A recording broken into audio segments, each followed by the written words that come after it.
This was Germany's best-selling EV in 2025. The Volkswagen ID7 was Germany's best-selling EV in 2025, followed by 4 more VW Group EVs. Volkswagen dominated its home EV sales charts last year, with 8 out of the top 10 bestsellers. The manufacturer has high hopes that the affordable ID Polo, launching this year, will become an instant success. Volkswagen is Europe's domestic electric vehicle leader now, with a series of battery-powered models that have proven consistently popular across the continent and taken advantage of some Elon Musk-related discontent. The brand is selling very well in its home market of Germany, where EV deliveries rose by 60.7% to 93,800. And the best-selling model wasn't the brand's cheapest electric offering. Surprisingly, it was the brand's flagship EV, the ID7 sedan, the electric equivalent of a Passat, that won over German buyers, with 35,000 delivered at home, marking a 132% year-over-year increase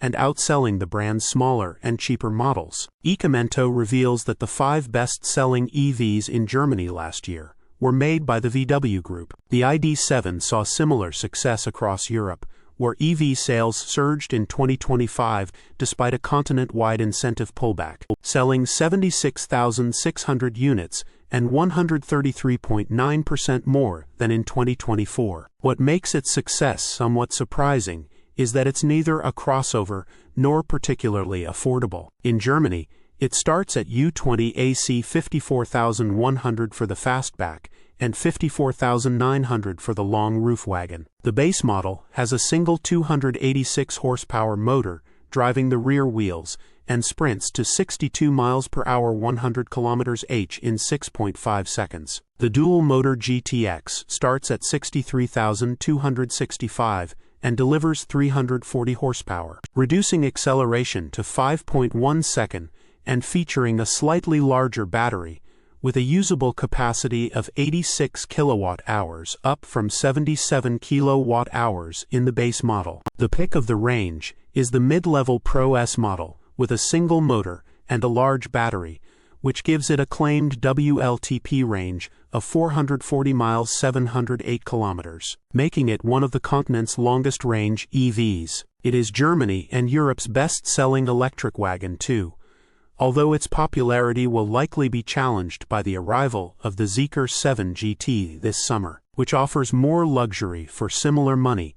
It looks better and also charges faster than anything else available on the continent today. By all accounts, including our own, the ID7 is a very good car with many strengths, but it operates in a market that's much friendlier to sedans than the United States is. Volkswagen planned to bring it to the US in 2024, but changed its mind, citing the ongoing challenging EV climate as the reason. What VW didn't say is that it didn't have faith the ID7 would sell in a market that prefers crossovers and no longer has a $7,500 federal tax credit to sweeten the deal. New tariffs on European-made cars likely didn't help its case either. All of Volkswagen's EV sales in Europe last year added up to 247,900 models sold, thanks to the continued success of the ID3, ID4, and ID5. Although Volkswagen expects its new ID Polo to make quite the splash when it arrives this spring. As its name implies,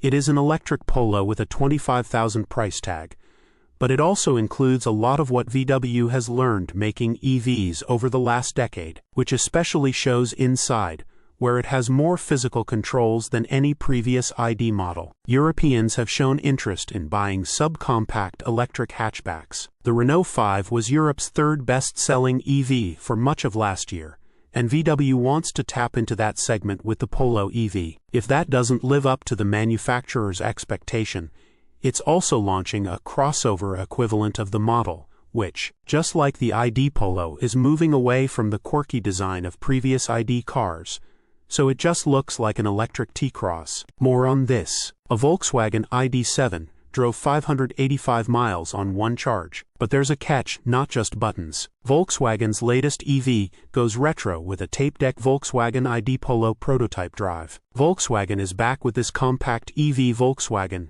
is testing this robotaxi with no steering wheel or pedals. Meanwhile, The VW Group's best-selling EV doesn't come from Germany. It's the Elrock made by its Czech subsidiary, Škoda. The Elrock was the continent's second best-selling EV in 2025, after the Tesla Model Y, and it even beat the Tesla in October, according to CleanTechnica. Volkswagen doesn't have an equivalent for the model, which is smaller than an ID4 but larger than the ID Cross, and it seems like a missed opportunity not to have an entrant in that size bracket. The ID Polo and ID Cross aren't the only new additions to VW's electric lineup this year. The manufacturer will introduce significantly updated versions of the successful ID3 and ID4, which will look much more similar to their combustion equivalents, the Golf and the Tiguan. Their interiors are expected to receive a major overhaul too, with VW adding physical controls and finally giving up on the touch-sensitive slides that nobody liked. This will leave the ID7 as the last example of the original and slightly left-field vision for ID models in terms of its exterior design and interior functionality. But it's been on sale since August 2023, so it too will soon receive its mid-life cycle refresh, which will likely bring a similar set of changes as those expected for the smaller ID cars. If VW makes it look and feel more like a conventional model, its popularity could only increase. Source: reposted and summarized from Andrei Nedelea at insideevs.